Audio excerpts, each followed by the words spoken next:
Hi, and welcome to Breathe, Move, Rest. Today's practice is going to help you to reconnect with this moment just as you are by giving attention, your greatest gift, to yourself and all of its bits and pieces progressively as we move through our dasha shalana, our joint lubrication, and our practices of breathing, moving, and resting.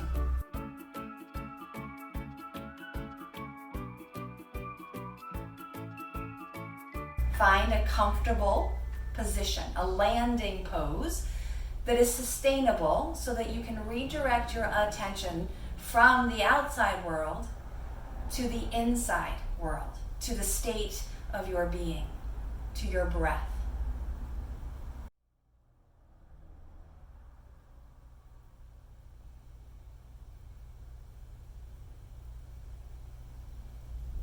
Welcome the breath in through the nose and let it fall out through the mouth.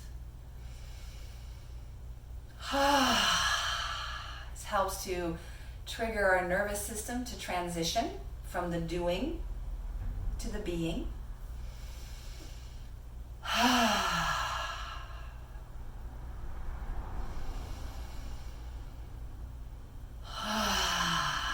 And then as you're able, transition the breath in and out through the nose, the yogic breath.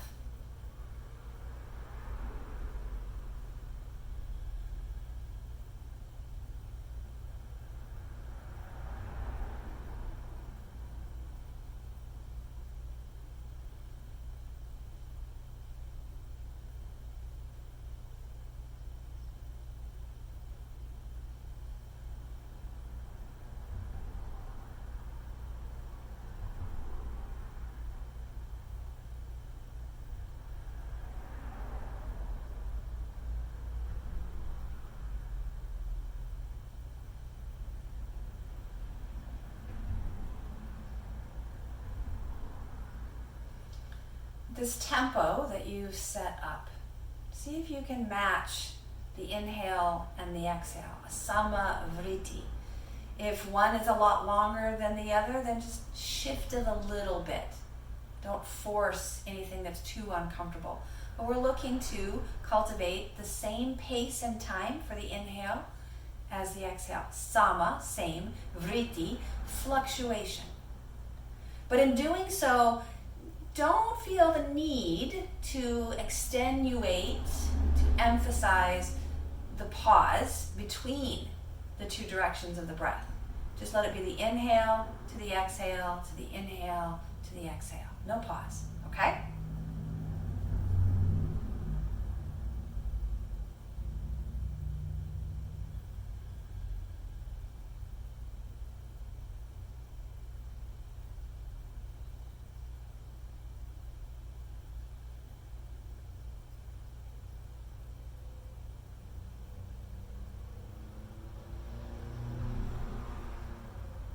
Sama vritti breath reminds our whole being that there is give and take, there is right and left, and there's transition in between.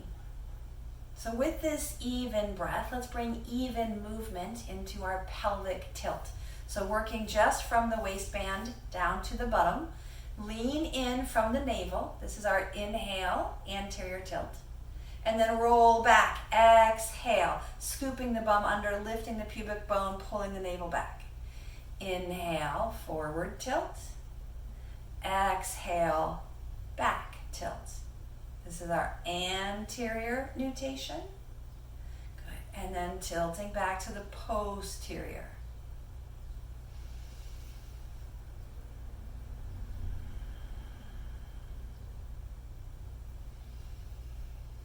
The weight of the head is steady, contained on top of the shoulders, so that we're using just the muscles to move, not weight bear the arms and or the head.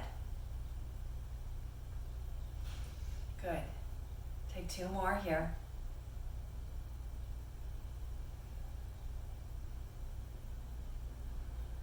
And we're going to do that same kind of isolation but now working into the thoracic spine. So the sternum, breastbone, pulls forward, and you might even feel your shoulder blades and your elbows pull back.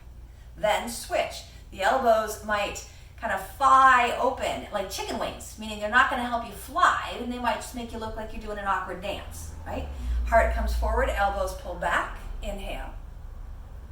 Exhale, sternum pulls back, shoulder blades spread, elbows fly, or not fly.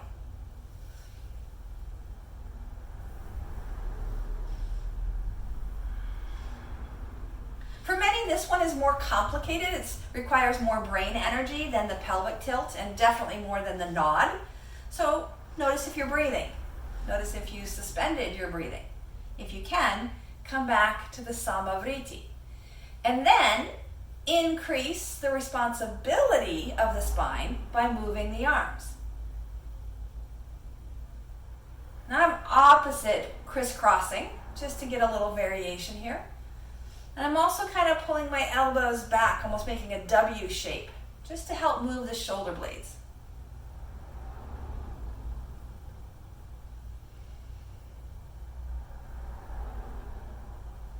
This really feels good. I could do this for the whole practice today. But we're going to move on so we get all of our bits and pieces, right? Last one. Let the arms rest and nod the head. So we're keeping the head really stacked over the spine. So it's not going to be a dropping or a collapsing of the head in either direction, right? Just a nod. But if that sends triggers down your shoulder blades or down your spine, then hold your hands kind of hovering just above you. And that's going to slacken that connective tissue at the top of the shoulders so that we can focus just on the cervical spine, the neck.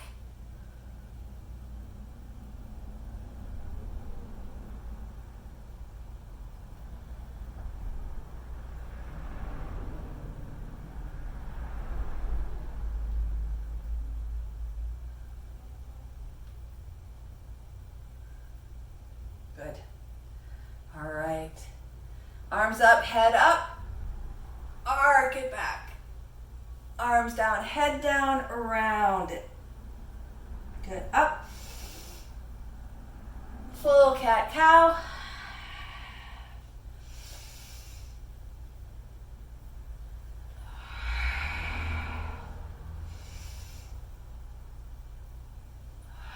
Last one.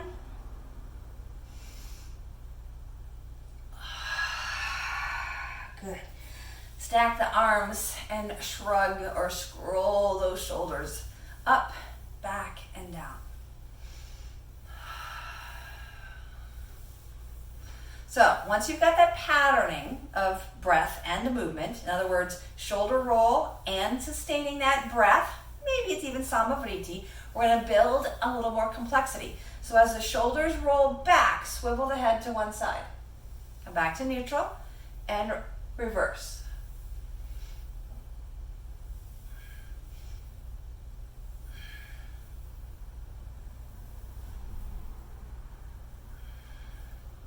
All right, now we're going to take it a little different. We're going to shrug the shoulder and look away.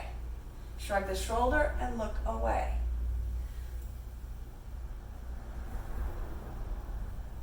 Opposite shoulders and looking away, which might feel counterintuitive. We tend to look at where we're moving.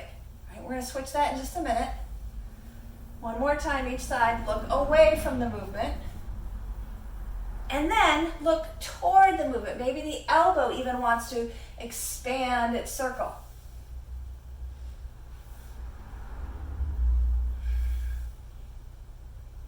So this is not so much now for the neck muscles as it is for the thoracic, the torso, the midsection, because our head is working in tandem with our chest, with our breastbone. All right, the next time that you swivel to one side, bring the hands down. You can use the front hand for a little leverage. Take it deeper and back it off. Take it deeper into the twist and back it off.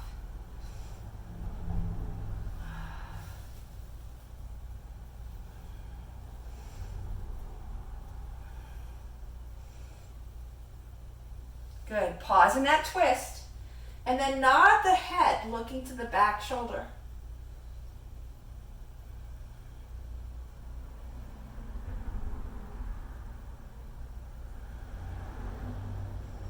Good. As you unwind, take the arms up and over, bring them down. Hold the head, look up, spread the elbows, lift the heart. Maybe you feel that forward tilt in your pelvis. Good. Hands shoot up, turning the palms towards the sky, elbows straighten, and take a little circle. And then reverse. Good. And then one arm reaches. And then the other arm reaches. Are you still breathing? Come up and take the second side twist. Crisscross. Support with the arms and rotate. Unwind. And rotate. And unwind. That's it.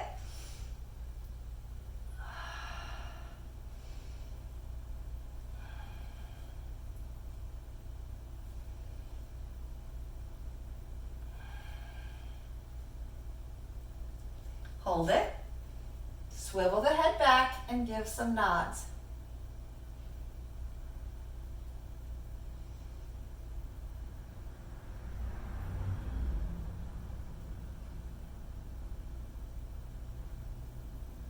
Good. Sun breath up. One hand finds the other. Take that side reach. Up and side reach. Take it down and side reach. Over and down to side reach. And one more time. Now notice that I'm bending my elbow, right? That helps me not only lubricate the elbow, but it also mitigates how much responsibility my shoulder is working through. So if that feels like it's too much to take the arms long up and over, then add that bend of the elbow. And I think I did more than my cue, so go ahead and come up, bring the arms forward, and then press the palms back. Chin follows. Thumbs up, look up.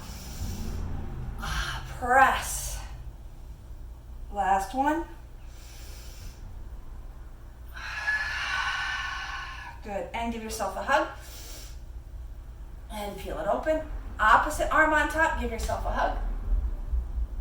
And then bring the arms together and swivel the forearms. And then bend and straighten. Good. Now flip the palms out.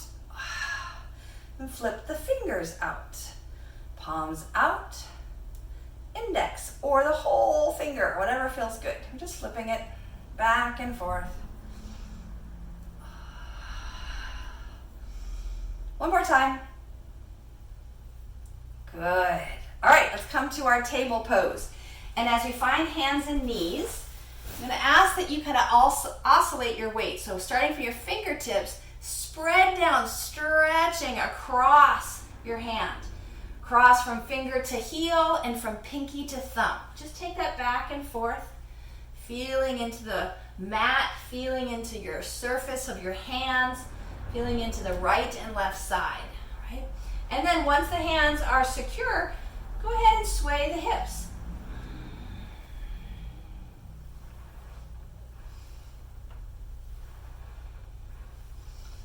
Good. From the hip sway, lean to one side and then rock forward and back, as if you were drawing a parenthesis.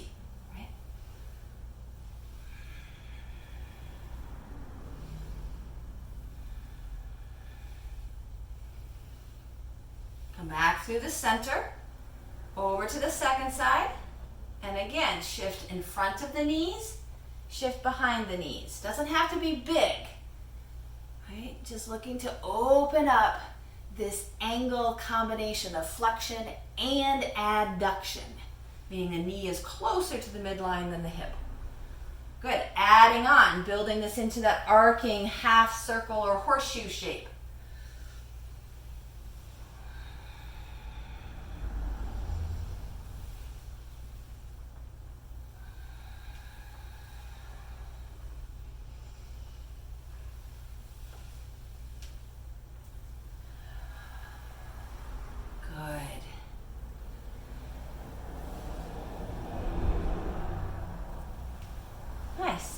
come back to your table. Go ahead and tuck the toes. Sit the hips back. You might even press into the hands and hug the shoulders down, just stretching the underside of the feet. Or you could float those knees off, getting even more stretch into the underside of your feet, into your ankles, into your low calf. If this feels good, take a few breaths. If it doesn't feel good, rest in child's pose. We're going to come to just a few rounds of spinal flossing. So as the knees come down and the arms walk long, release the toes, maybe give them a little pitter patter, and then hips forward as the chin drops. Oh gosh, that feels good. As the hips come back, the chin looks up. Forward, chin drops. Toes under if you'd like, hips back, chin up. One more time.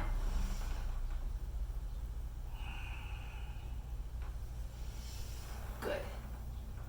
Step 1 foot forward. Blocks underneath the hands will give you a little more space. With the knees stacked, we're just going to pivot the foot. Little tap dance. Out and in, out and in. Right? You see that? Just kind of warming up that whole front side of the lower leg. Then take the foot back, right, the leg back, and then you're going to flex and point.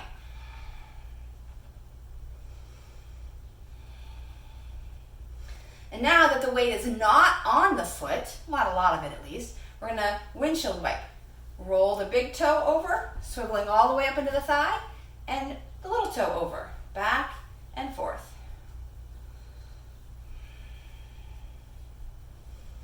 And then rock the Hanuman. So now the foot plants, the knee stacks, and the blocks might move with you as you extend and bend the knee. And feeling that stretch on the underside, primarily of the hamstring, the upper thigh muscles.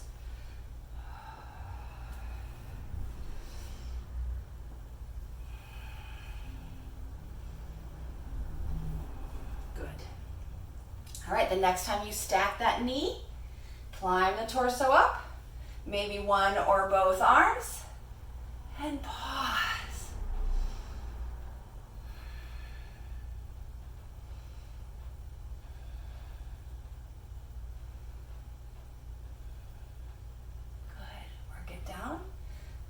I'm going to take us into Skandasana. So my hands are going to come to the inside, the back toes tuck under to lift the hips high enough to swivel.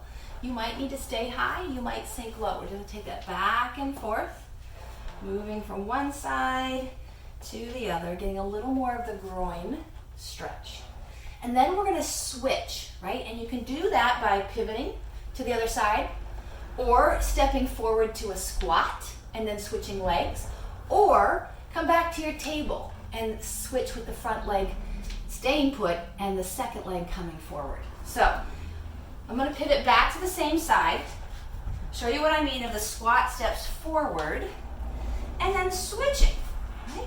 So whichever way you want to go, come to your second side, stack, and then tap dance.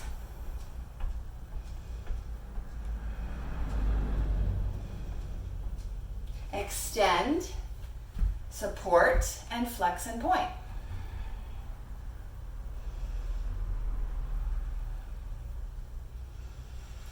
And then windshield wipe the foot, swiveling all the way up. Let the bum move if it needs to move, no big deal. Stack the body higher if you need more support.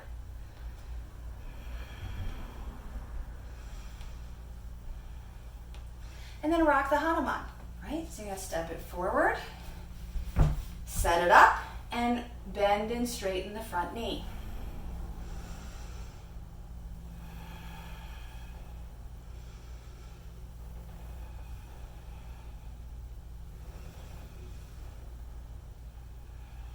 Excellent work. All right, we've come to the end of our Dasha Shalana, which means it's a great opportunity to go deeper into more working postures, more practice. That could be as simple as coming to Tadasana, doing a standing pose. It could be coming back and maybe even taking a moment for downward dog, or a lot of moments exploring your warriors and your balance poses, even an inversion. But when your practice feels complete or your schedule requires you to move on, that's when we come to our cooling down phase. So we're going to come on down. Again, halfway between our peak and the Savasana floor. So I'm going to just sit on my bum and sway my knees. Maybe I even take a little mermaid reach. Oh my goodness, that feels so good, right? Swivel and reach.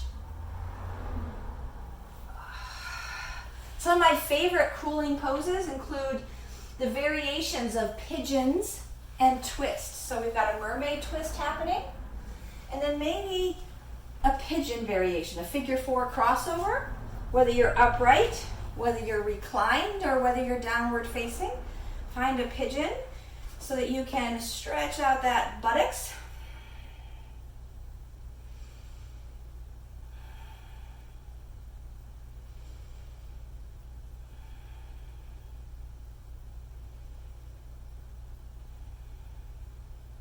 Go ahead and release it. Move to the second side when you're ready. One side might need something different than the other. And that's wisdom for you, right? At least honoring that and having a different krama variation would be a practice of tapas, of wise application of what we know. Tapas also means fire, means heat, at least in the sense of the fire of transformational growth. But in this case, tapas also has that meaning of wise application of what we know, what we discover, what we learn, what we experience. Good, go ahead and release. As you lower yourself down, maybe there's a final shape or two, maybe a seed pose or a happy baby pose, maybe some wiggling, maybe even a final twist would feel good for you. Maybe you're ready to settle into your Savasana. And just as we began, our Savasana is another landing pose that is sustainable in ease. Once we've chosen the asana that is sustainable in ease, then we cultivate an easeful breath. Maybe it's even the Sama Vritti breath. And from the breath, we focus on letting go, relaxing. Maybe there's a mantra that helps us settle. Maybe it's silence or emptiness in thought and emotion, if that's even possible. But the primary objective here is non-doing. Trusting that stillness can cultivate great shift in the tissues and the issues contained in our bodies, in our stories.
your schedule requires, or ideally your body feels ready, you'll release Savasana and find your way gently back into animation, back into awareness for the space that you are in.